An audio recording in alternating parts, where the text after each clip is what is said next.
અજરજ નિજ મન મુકુર સુધારી વર્ણો રઘુવર વિમલ જસુ જોદાયક ફલચારી બુદ્ધિહીન તનુ જાનિકે સુમિરો પવન કુમાર બલ બુદ્ધિ વિદ્યા દેવ મોહિ હરહુ કલેશ વિકાર જય હનુમાન જ્ઞાન।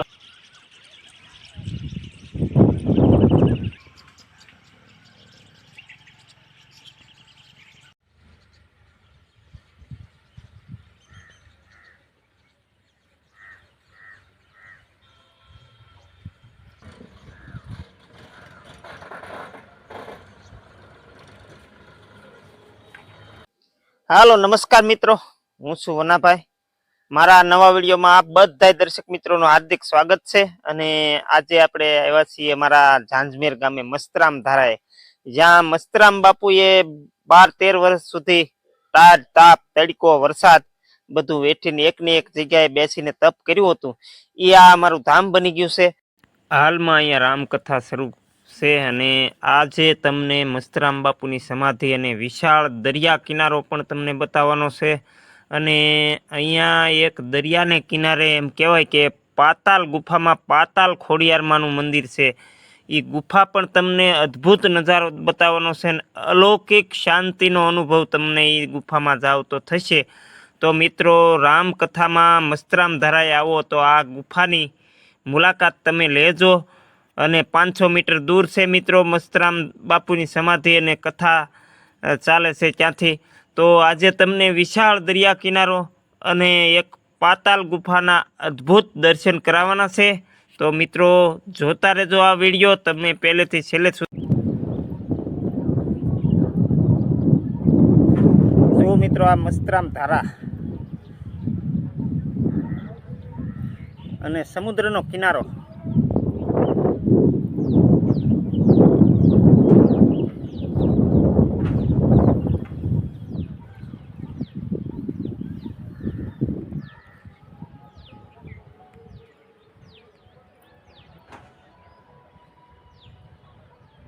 ચાલો મિત્રો, આ મસ્તરામ ધારાનું અન્ન ક્ષેત્ર છે। તો કાયમને માટે અહીંયા 3 ટાઈમ રસોઈ બનતી હોય છે યાત્રાળુઓ માટે।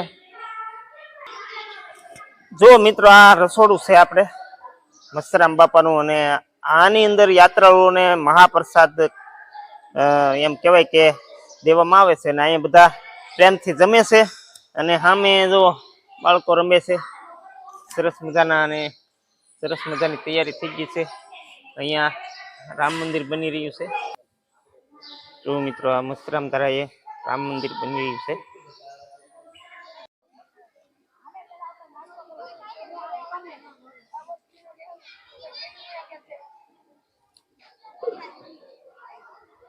પ્રવાસમાં આવેલા બાળકો જો હાલે આવે છે, સરસ મજાનું કલર કામ પણ કરી નાખ્યું છે જો મંદિરનું ના બોર્ડરનું।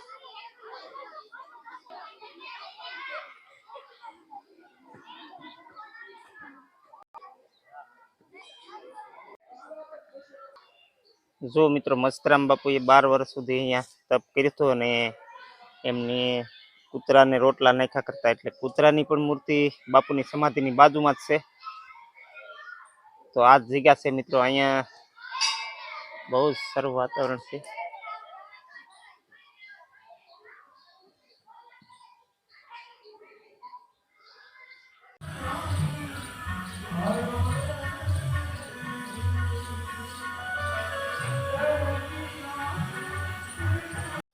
જો મિત્રો, આ મસ્તરામ ધારાએ રામાપીર બાપાનું મંદિર છે અને આની પણ એમ કહેવાય કે રામદેવ પીર બાપાનો પણ આ સપ્તાહ દરમિયાન પાઠ છે। આ ટેકરી ઉપર સરસ મજાના સમુદ્રની કાંઠે, અને અહીંયા આવો તો આ રામદેવ પીર બાપાના પણ દર્શન જરૂર કરજો।